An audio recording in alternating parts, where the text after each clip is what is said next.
sa dohodnú špeciálni prokurátori na vás a súd je vykastrovaný, súd nerobí nič, povie, ja nič. Prípadne je to taká potentná lesba, jak je Salona, jak sa volá Todovej priateľka Záleska, tak potom vás zoberú do Mlynčeka aj konec. A potom padnete senátu, je Gerty, Hrubala, kde tam majú všetko, ktorý je sklesnutý a to je jednoducho dohoda. A potom na najvyššom súde bez elektronickej podateľne vás chytí, ja neviem, Klimen, Bargel a rozhodnú vás 9 ľudí, aj konec. 9 ľudí. 9 ľudí vás mení život nepozná.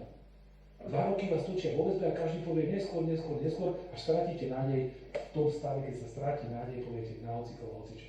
To je tak. To je tak. Rozumiete, to ja hovorím, dneska ukončujem, to nie je tak, že tí advokáti si utrhnú nohy. Že dobytkár je jedna z najväčších chaos. Kvietik tam nemal advokáta pri ukončení spisu.